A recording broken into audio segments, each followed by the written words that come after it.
Hello, long time no see, or here, in this case. For today's video, I sat down with my brother-in-law Ed, and we discussed our time playing The Last of Us 2. So, before this video gets started, I'd like to give you a spoiler warning. If you are playing this game, would like to play this game, or have any interest at all in playing this game, please do not watch this video. We discuss very specific plot points that would ruin the story for you, and the story in this game is everything. Come back to this video after you have finished the game, or you've decided not to play it. Thank you. Alright, so I'm here with Ed, my brother-in-law. We both played The Last of Us 2. I think we both had different reactions to The Last of Us 2. I finished playing on June 24th. So I pretty much sat down and played it straight through for like 4 days straight. How long did it take you? It took me a couple of days. Okay. About a week and a half, I would say. Okay. I mean, you do more than I do on a day anyways. Since I beat the game, I will say this. I haven't felt like playing another game.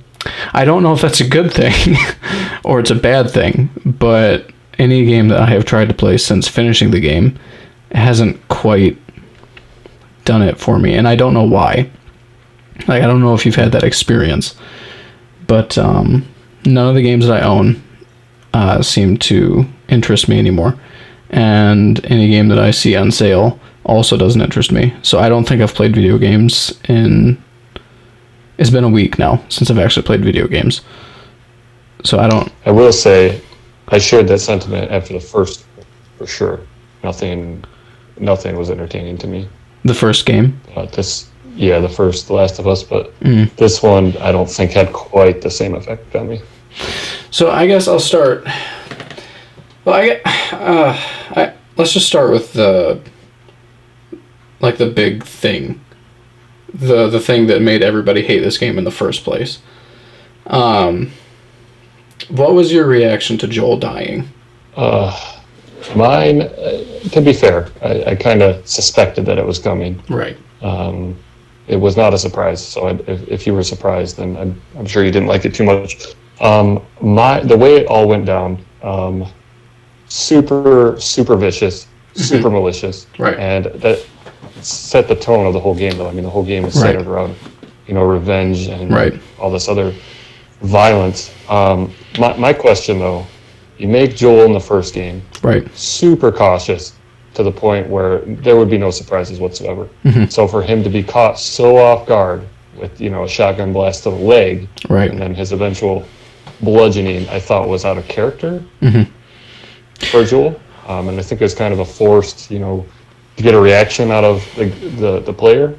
Yeah, yep. So I don't think I liked the way it went down, although it had to go down to fit the story. No, I'm gonna go off on a tangent. So if at any point you want to add anything, just stop me. So with Joel dying, first off, I didn't see any of the spoilers. I don't know if you saw anything online, but I was able to. I did not. I was able to completely avoid it. So I was in the dark. I kind of had a feeling because the game's all about Ellie. And when the first game was all about Joel, why would you get rid of a good character? Or a quote-unquote good character. I'll tell you how I feel about Joel here in a few minutes. So, it seems... Because in the first game, you got a genuine reaction of feeling a father's loss. Like when... Sarah, I think was his daughter's name? Joel's daughter, when she got killed by the military guy. It was a genuine reaction. You genuinely didn't expect that from a video game. Like, video games just did not do... Video games do not kill children. Like, that's just pretty much the unspoken rule of video games. You do not kill children. I mean, some games have, but generally is something that you stay away from. So it was surprising, but in this game, it was such a circumstance of convenience that it just felt, like you said, it felt forced. Because... as soon as you switch to Abby and then you see Jackson and then they're talking about he's in there, he's in there. Turns out later in the game they're talking about Tommy, who they're going to use to get to Joel, or try to get to Joel. And then Abby just goes off on her own. and gets into some shit, and then by chance finds Joel and Tommy. Like that. It's just so convenient. There was no trial and error. Mm-hmm. There was no search and fail. There was no... It was... They got there. The wolves got there. They completed their task the day they got there. And then they left. Like... And then you go on this whole journey, and I know the game's made up of this. You go on this whole 3-day journey, at least. I mean, I'm sure it was months with Ellie. By the time leaving Jackson and getting to Seattle... and coming home. Of course, it's the same travel time for both of them, but it takes longer. It just seems like there was no will they, won't they moment. It just seems like we're just here, we're going to get it done, and then we're going to get out. And I'll be clear. I don't hate Abby. Like, I hated her when I first started playing her. Sure. But we'll get into that later. But I don't hate Abby because her actions, whether you feel like it or not, are actually justified. Yeah, 100%. In a game of vengeance, I mean, I 100% agree with you. Right. And not saying that Ellie's reaction to it wasn't justified, but let's talk about Joel for a second. Because Joel, in the end of the first game, sacrifices humanity for personal gain. Like, he decides that he is more important than the human race, and his emotions are more important than the human race. And then takes Ellie away. Like, he takes away our only shot, humanity's only shot at a cure, at being normal again. So, to say that Joel didn't deserve it, I mean, he did. No matter who did it, he deserved it. I mean, if you're willing to sacrifice everybody else for your own emotional benefit, you're an asshole, mm-hmm. and you deserve what's coming to you.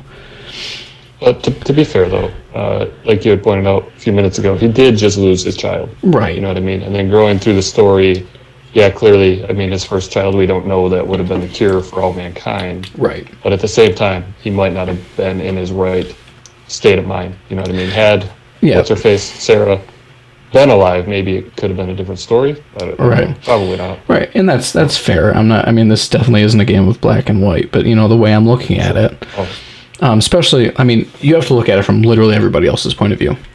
Like, the only other person that knows this is Tommy. Like, everyone else thought that they just ran some tests, and nope, it's not going to do anything. But Tommy's the only person at the beginning of the game. Tommy finds out what happens. And then later, Ellie finds out. People had a problem with how vicious the killing was. And they also had a problem that Abby just wasn't satisfied with the killing. Like, it didn't fill that hole.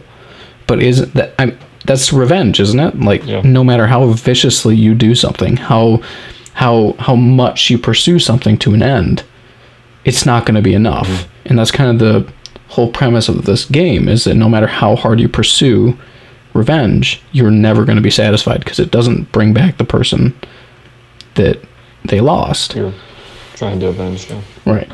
So I've talked for long enough. Do you have any more thoughts on the whole beginning of the game, like before we leave for Seattle? No, I mean, like you had kind of pointed out at the end of the first game with Joel robbing humanity of potential salvation. I mean, you have remember at the end of the first game, you have a freaking doctor who has just a scalpel, right? Right. I mean, he's not going to defend himself against Joel. So to kill him too, like you said, I mean, probably not the best decision. Probably could have just taken Ellie and took off, you know, tied him up, whatever. But yeah, he killed everybody. Yeah, literally everybody. So, and it's just it's so weird that it happened. It happened at a weird time because in the beginning of The Last of Us, you're playing for 30 minutes, maybe 40 minutes by the time Sarah dies. And in The Last of Us 2, you're playing for 3-4 hours. Like that whole slow build between Ellie and Abby takes forever. And then it's just so unsatisfying to me. Joel just dies. He's dead. Yeah. And that's, I think, one of the issues I took with the game too, is that all the cutscenes and stuff just seems so slow. And I will say, are you okay if we move on? We move on a little bit in the story. I'll say that when we're going into Seattle, when you're riding the horse through the forest, through the ferns and the trees, I think it was the first time I noticed how beautiful this game was. Yeah.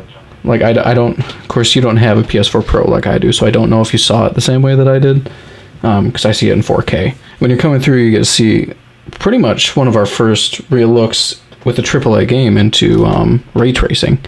So, I mean, if that's what the next gen's going to look like, that's phenomenal.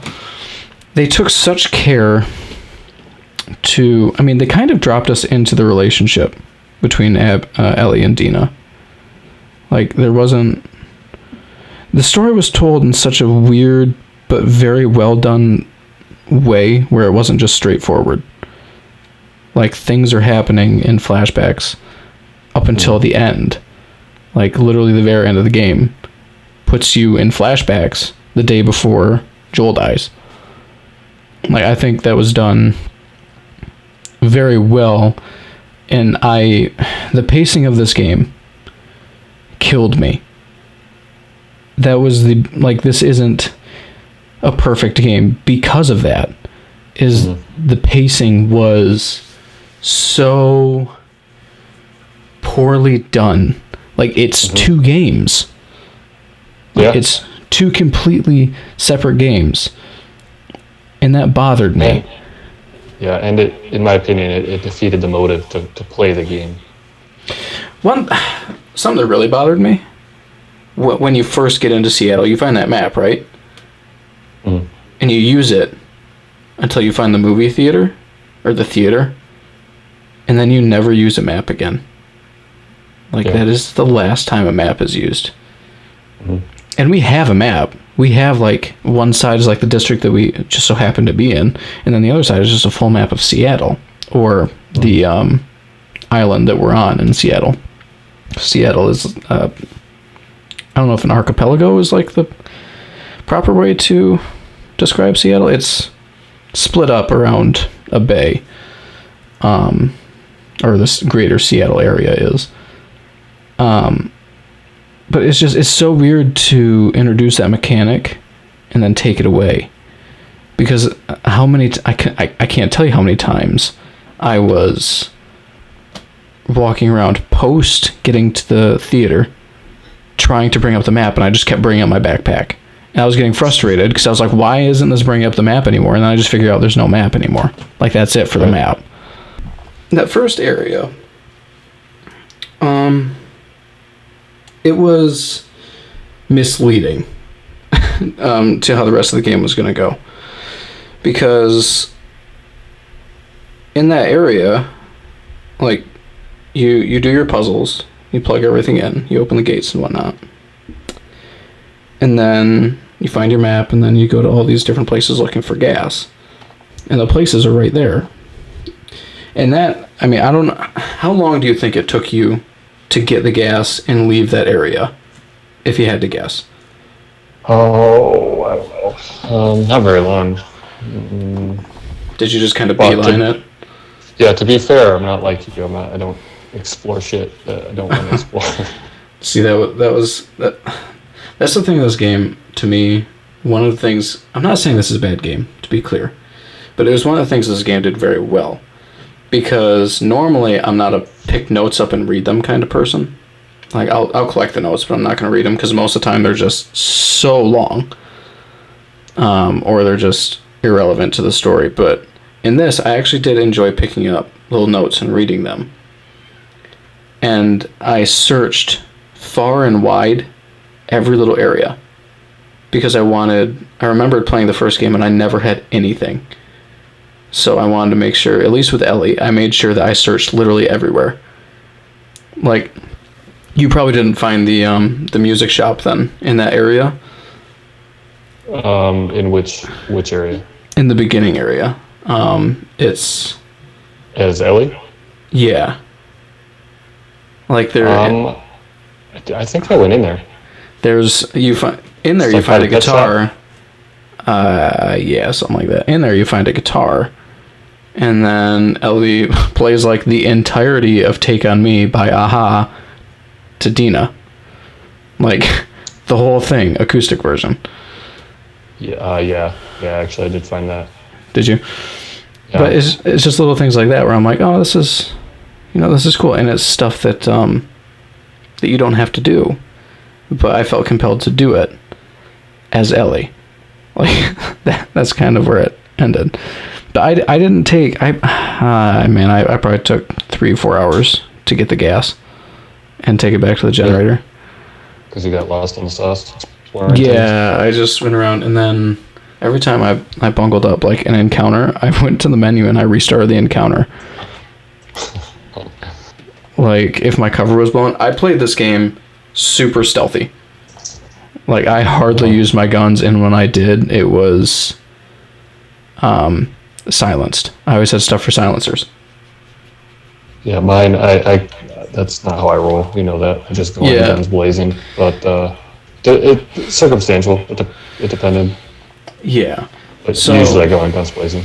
Right. So I know we had talked a while. I think we were still both still playing the game, and we were talking about it. And I think one of the mistakes the first game did was they didn't establish that Ellie was gay in the main game. Yeah. Like it's such a. Apparently it was DLC. Yeah, it's a deal. I didn't play it. I watched some. I can't remember who I watched play it. I watched somebody play it though. Otherwise, I wouldn't have known. And for people like that, I get feeling like it's just kind of thrown in your face. Like it's not. And not that I have a problem with it. I mean, I don't care if the main character is gay or whatnot. Right. But it's very thrown in your face from like the beginning of the game. Yes, and like we had kind of talked about, it doesn't make or break the game for me at all. It's specifically the story, and I'm sure we'll touch on it later, just the logical storyline. But in terms of someone being gay, it is what it is. But yeah, it seemed kind of like an afterthought to me. It wasn't put in the first game. Apparently they released it in downloadable content, and I've heard that people are labeling the writer of the game a social warrior or justice warrior, whatever the heck they're called. Yeah. Which I can certainly see, because after playing the first game, it was complete news to me. I didn't know there was downloadable content. I mean, this was 2013. So I'm like, what? Right. And I guess the downloadable content was the Left Behind that was released in 2014, which I guess was shortly after like that. Right. The game was released. So I mean, it makes sense. But to not know that. I think it was a November release, so it was pretty short after the game was released itself. I mean, I will say this, and I mean, people are, I mean, I don't know, gamers are kind of weird when it comes to diversity in their games. I'll just say that, like, in a game like this, I think it's important to have characters like that, because later in the game with Abby, you have a trans character. But I think that's done subtly, like the whole trans thing, because it's not like in your face, oh, I'm trans. It's like, oh, they're calling you a different name. Lily, I think her name was, and Lev, I think. We called him. Yeah, we called him. I think it's okay to have that in games. I think it's important to have that in games, because if you don't, when you have a game like this, it's like a microcosm of society, and you're trying to depict a realistic or a would-be realistic post-apocalyptic world, the more diversity you have in it, the more believable it's going to be. So I think to not include marginal groups like the LGBT, to include that and to include different race characters, I mean, they have diversity, and then on the wolf side, I mean, you've got a bunch of diversity as well. So I applaud them for not making it a bunch of white straight men, because then it's not quite believable. It's kind of just boring. And it's interesting to play an entire game as two women. It's a AAA game that's, trying to do something different, trying to tell a story in a different way. And, good for them for not just going back to the bank and trying to cash in some more. But it should have been done. Ellie should have been gay in the main game, because not everybody plays DLC. And the people that didn't play the DLC get slapped in the face with it at the very beginning of this game. Definitely makes it feel like it's an agenda being pushed, and people don't play video games for agendas, So. Right. And I'd say I don't like Ellie. I like Ellie a lot as a character. Yeah. Until you play this one. I even enjoyed playing as her. Something that my wife said that people were complaining. She read the spoilers, and people were complaining about everything. But one of the things they were complaining about, she said, was that Ellie kept making choices that they themselves would not have made. If they were given a choice, they wouldn't have made that certain choice. Such as? See, I don't really know. Like, there were a few moments where in the game I felt that I wouldn't make a choice that she did. Like, splitting up with Jesse, I felt like it was a pretty dumb choice. Yeah, because there's power in numbers. And if she just went with Jesse to go rescue Tommy, the game would have ended. Because it was Abby and Manny. I think it's like Manuel or something like that, Manny. Yeah. I've seen him catch a lot of shit too, by the way. In the game? Yeah, like people didn't like him. Because they were like, oh, he spit on Joel and called him a pendejo. And then the rest of the game is super nice. And I'm like, well, yeah. He had an agenda against Joel. So he's going to spit on him and call him a bitch? Isn't that a bitch? Something along those lines. Similar to. Right. So, but like to say that it's completely like a character shift, it's not. How many serial killers have had families and completely normal lives outside of killing people? Just because they do something bad doesn't make them an inherently all-around bad person. Doesn't mean they can't have a friendly side. So I don't think it's really fair to judge him based on what he did in the heat of a moment. I have needed a game like this, gameplay-wise, for a long time. Like the way I played it, and very few games today actually have like a play as you want kind of deal. Usually they say you can play as you want, but then they kind of shove you down a narrow path. Mm-hmm. But this game felt completely wide open to me.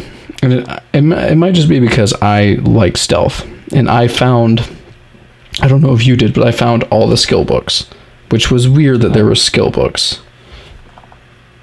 Yeah, I agree. Since you just unlocked the ability to freaking what were the words I'm looking for, to upgrade anyways. So I agree. I think the skill books were kind of pointless.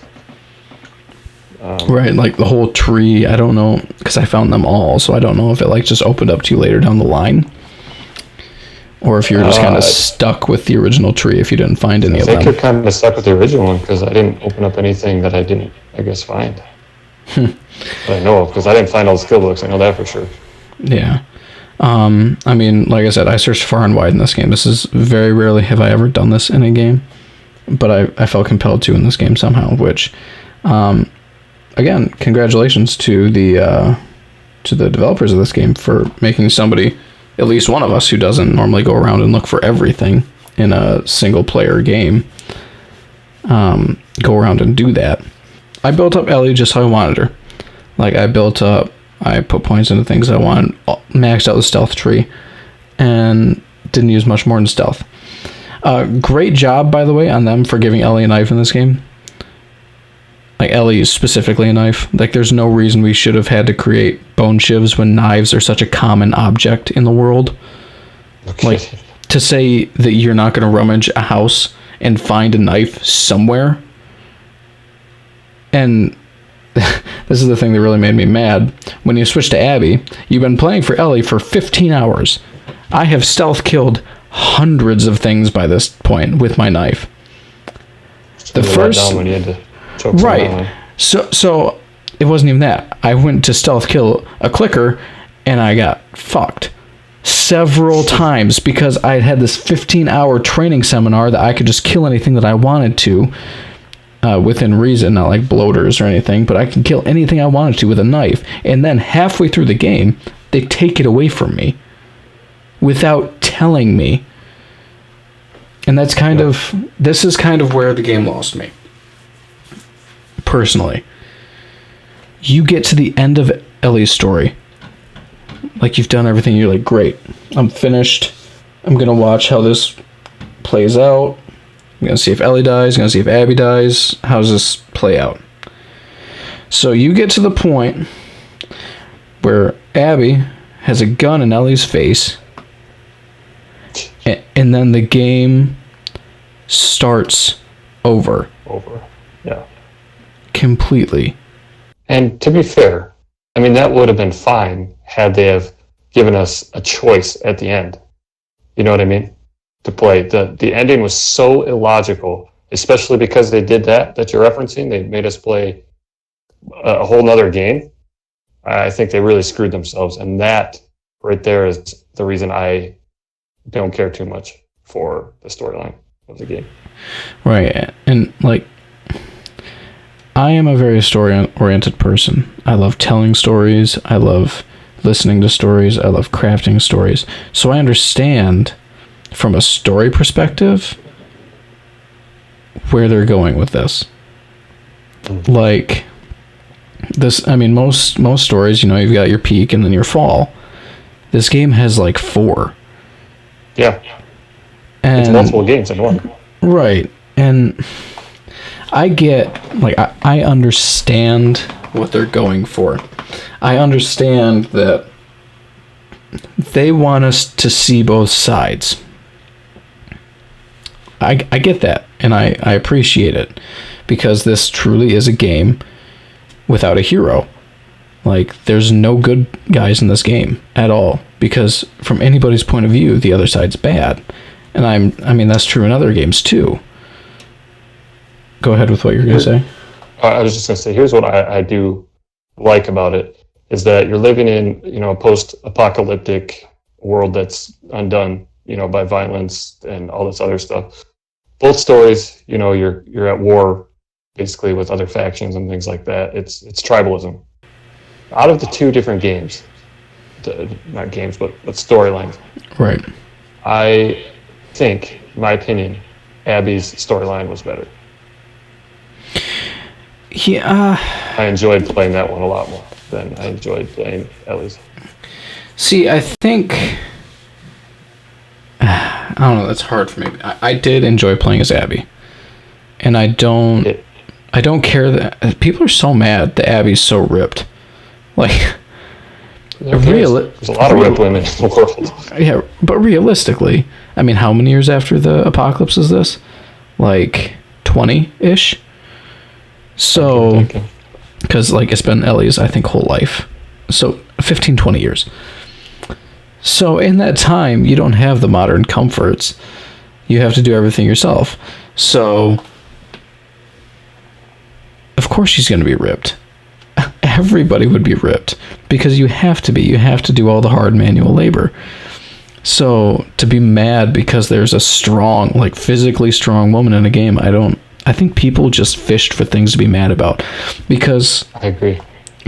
I'm gonna try to make this short, but I'm gonna complain for a minute. This game was announced in 2016. It's been it came out 3.5 years after its announcement. It had been announced so long ago that I forgot about it, and then it just was back up and it was coming out in like a month. I'm like, oh yeah, I forgot about this game. Because you announced it so damn long ago that I'm a different person than I was 4 years ago. Like, I'm in a different place in my life than I was 4 years ago. Physically and mentally.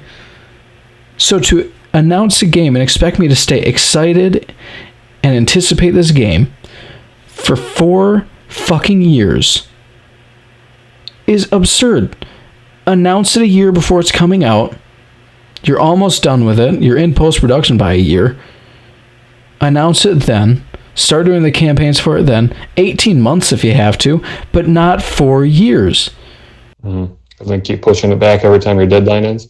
Right. And I don't know if you're excited about Cyberpunk 2077 by CD Projekt Red, but that game was announced in 2013, and they just pushed it back again. So I'm so tired of hype trains because they expect you to stay excited for as long as it takes them to finish it. And the longer it takes, the more people are going to grow cynical. The more leaks that come out, the more people are going to predetermine that they don't like this game. And then they're going to nitpick every little thing like a buff lady's arms. And yeah, and they did. This game got review bombed on Metacritic. It got zeros by people that can't possibly have played the game because it was before the game physically came out. It was when the journalists' copies got sent out, they got to play the game and give their review. Users started review bombing the game because of what they'd heard about the game. And no matter how you feel about a game, it is unfair to judge somebody's hard work before you've played it yourself, or before you've at least watched it yourself. So 100% agree. To nitpick everything on that just frustrates me to no end, but it also frustrates me to no end that they expect me to care about this game for 4 years when I spent 30 hours playing it, and I might pick it up again in a few years and give it another play like I did The Last of Us. You know, when I was reading reviews about this game, I can't remember the exact percentage, but it was a high percentage, close to 80%, said that they hadn't even completed playing the game before they started reviewing it. So if you're not going to take all the facts into consideration, I don't know how valuable your review is. You know what I mean? Right. If you'd stopped me and asked me to review this game the moment I saw Seattle Day 1 pop up again for Abby's storyline, I would have given it a 0. Been like, fuck you for making me play this game and then making me play it again. I don't play games twice. I do not play games twice. I give it years between playthroughs. I don't watch movies twice. I don't read books twice. I don't play games twice because I already know the story. Yeah. That's why I was so pissed off when I texted you to tell you where I was at in the game and you said it's still like 10 more hours. I was enraged, and enraged is a gentle term. Like at that point I was playing it because it was a chore. But at the end of the day, I was kind of glad I did because I liked Abby's story more. I liked it a lot more. And I think that's because Ellie was at such combat, you know, in terms of her sexuality and things like that. Remember the scene in the bar she was at war with Joel because Joel stood up for her. So I think it was just a darker side of it. And I think that's maybe why I enjoyed Abby's side more. She wasn't really at conflict. She was just hanging out with friends until they were all maliciously cut down. You know what I mean? Yeah. And I mean, to be fair to Ellie, throughout the game you do figure out what happened between her and Joel. You figure out that she learns the truth and that she blames Joel. You kind of assumed that was the case. Mm-hmm. But it still kind of made it seem like, just with all the conflicts Ellie was dealing with, I think the game turned her more into a villain. Yeah. And I think that was kind of the goal. To kind of portray that vengeance against anybody isn't going to get you anywhere. Between Abby and Ellie, after playing Abby's storyline, at first I didn't like her because I'm like, well, you killed Joel. Like, as much as low of an opinion as I have of him now, I did like Joel. Like, and it affected, you know, Ellie, and seeing somebody lose their surrogate father in front of them is difficult. Especially after the terms they were in. Right. And they just made up, and it was the last scene of the game, like when they make up. And done brilliantly, by the way. Like, to tie it all together. Story-wise, after all said and done, I believe it was done brilliantly. The reason that I didn't like starting over with Abby, completely starting over, was because I just spent 15 hours perfecting Ellie, perfecting my playstyle with Ellie, grinding, gathering resources as Ellie.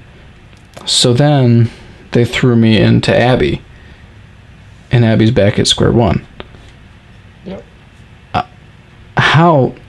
Explain to me how a militarist group doesn't give everybody a knife. Like, why doesn't Abby have a knife? Like, Joel, I can get. Like, it was, like, they weren't really allowed to have weapons. But Abby is part of an actively armed group at war with another faction. Why doesn't she have an... Everybody should carry a knife in the post-apocalypse. And you can turn anything into a knife, so to not have one is kind of inexcusable. Other than having to start over with Abby, I didn't really... I enjoyed playing her. I enjoyed the banter that she had with friends, and I enjoyed the relationship she developed with the Scar kids. I really enjoyed that, and I don't quite understand what was going on between her and whatever the guy's name is and the pregnant lady. I forget most of their names at this point. Love triangle. Right. But like, it's never quite explained, because obviously she and the guy, I wish I could remember his name, is bothering me that I can't, but she and him still have feelings for each other. So what the hell happened there? Like, I don't get it, but I did enjoy... I would play a whole game as Abby. After playing as her, I enjoyed her as a character, and I would play as her willingly. And coming into this, I was thinking, well, they should have just released, like, Abby's point of view as a DLC, or, like, a $40 game like they do with, like, Far Cry New Dawn. Mm. But after people's opinion of Abby, it's better to force people to play her to finish the game, because they're not going to buy a DLC or a game about her. Right. And that guy's name is Owen, by the way. Owen. Thank you. I think the girl's name is Melissa. I think they called her Mel. Yeah. So... continue. Oh, I was just going to say, and I think it wouldn't have been an issue, and to be completely frank with you, I would have loved the game if we had a choice at the end. You made us play two different storylines. Let us choose what path we want to take. You know what I mean? You mean like at the end? Like in Santa Barbara? Yeah, because, I mean, the ending made absolutely no sense. You're going to force us to play this game for 30 hours, killing countless people, but at the end tell us killing's wrong.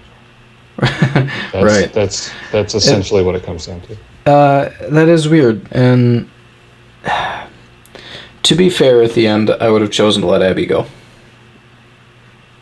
I would have just chosen, because at that point, I'm like, she's already lost everything. Like, she's a shell of herself.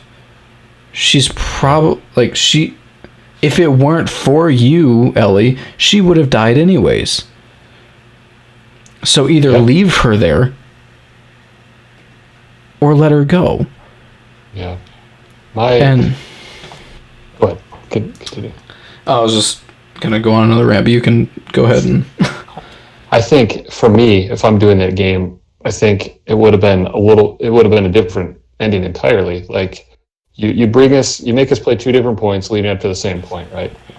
Right. That, I think, is where... Why would you pummel the shit out of Ellie? Well, first off, why would you make us play as Abby to track Ellie around this little warehouse to beat the shit out of her? And then I hated that boss fight. Absolutely no sense. After you just killed everybody else. That makes absolutely no sense. Even in that, no sense at all. Regardless of the type of person you are, if someone's hunting you and kills all your friends, you're not going to spare them, especially when you're raised in that environment. So, to me, I think at that point, they should have given us a choice. Be Ellie, creep around and get Abby, or vice versa. It makes no sense at all. See, Instead, you're going to be like, Instead, you're going to be like, you know what? I don't want to see you again. Okay. And then Tommy convinces her to track her down in Santa Barbara or Clara or wherever. It was a cluster of. By the way, how did Tommy live? I thought he was shot in the head. That's what I thought too. Like when I saw Tommy with a limp and stuff. I know, when I saw Tommy, I'm like, wait, what the fuck? Yeah. Like, I thought he was literally executed. Yeah, it made it very clear. I swear that I saw blood come up. Right. Like, I don't understand it. And I think the only reason that Tommy was still there was because if I had a choice, I would have just stopped playing after the farm. Like, I wouldn't have gone to Santa Barbara. Right. Because I was happy with because at the end, when all four of them were about to leave, Seattle and go back to Jackson, she had already decided that she was going to let Abby live, and then to go back. I mean, I guess she went back on it because Abby killed Jesse and Tommy, but apparently not. I would have rather to end at the farm where it was just happy, but of course it has to come to a conclusion. And when I got to the farm, I'm like, okay, I'm almost done with the game. And then it turns out I have 4 more hours worth of playtime through Santa Barbara to the actual end of the game. So I was very tempted to put down the controller at the farm. Like, I just wanted that end for everybody. Mm-hmm. I wanted Ellie to be done and be happy, settle down with Dina and the baby, and I wanted Abby to go off and find her happiness rejoining the Fireflies with Lev. For the ultimate ending that we got, that would have been a much better ending. It would have made more sense. Right. And then you throw in this whole other group, the Rattlers or whatever. Yeah. And then at the end, you give me a silenced SMG when I still just stealth killed everybody anyways. I really like the stealth MG. That's very nice to me. I didn't use it. I used it like once. And that was because I got into a sticky situation and I was almost at the end of the encounter. Like, I'd done this encounter, like the one right before you go into the prison. I'd done that encounter like 5 times because I kept getting caught. I'm just obsessed with doing things stealthily. But I wanted that to be the end. And once Ellie got down to the beach, it took me forever to find Abby, though, because Abby looked horrible. Yeah. And I just wanted to let her go. Like, at that point, I'm like, look at you. Right. You've already died.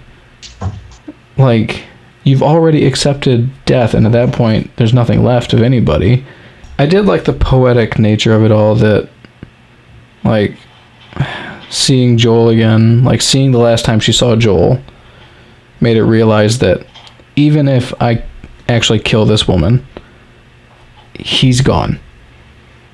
And then this child that she's now taking care of is alone, just like I am.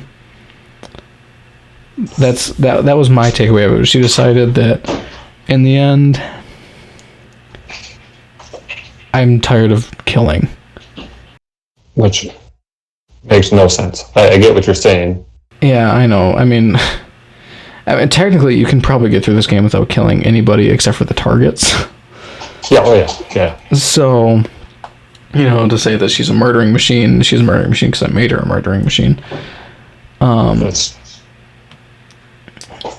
What did you think of the ending? Like, the last cutscene ends, and she walks out of the house. Like I said, for the ending of the game I guess it was okay. It leaves it up to speculation, I suppose. Like, where's she going to go next? She going back to Jackson with Dina to find the baby, or it leaves it open.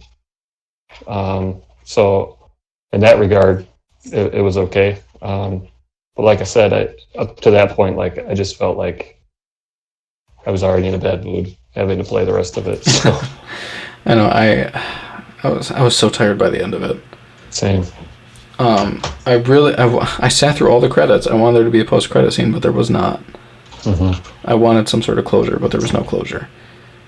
Which I appreciate you telling me that there was no end scene, by the way, because I would have been pissed waiting 45 minutes for nothing. There was a very nice cover of the voice actor of Ellie and the voice actor of Joel, covering some Elvis or Johnny Cash song, I feel like. And it was very fitting for the game. I did enjoy that very much. But otherwise, I mean, the soundtrack of this game I liked. I liked the soundtrack. It was very fitting. But do you think that they should make another one? I don't know, to be honest with you. Like, don't get me wrong, the gameplay on this one was great. The graphics were phenomenal. It's just the storyline. Like, if they're going to do another one, have a storyline that makes sense. And to be honest, I don't know what that would be. I'm not a game developer. Or really that much of a storyteller, but I don't know, man. I don't know. I love the first one. First one, like you said, I felt that no other game would match up to it. I was waiting for this one. Thankfully, I caught wind of the game. What was it, like last February that I told you I was playing it? But so I didn't have that long of a wait. And when it came out, I was super excited to play it. And then when I played it, I'm like, oh my gosh, this was a waste of freaking 30 hours. So with that said, I don't want them to make another one because I feel that they botched this one so bad in terms of story. And I'm sure you differ on that. But A little bit. I mean, I'll be a devil's what would you want them to advocate. tell? See, I don't know. That's the thing, because I didn't know that I don't know that I wanted this one, if we're being honest, because the story was over at the end of the first one. And that is where we're going to have to end it because my microphone died. I hope you enjoyed our discussion. I know some of it was not as in-depth, and the microphone quality on Ed's end was a little bit scattered at times, but we appreciate you watching and hope you will tune in for the next one. Goodbye.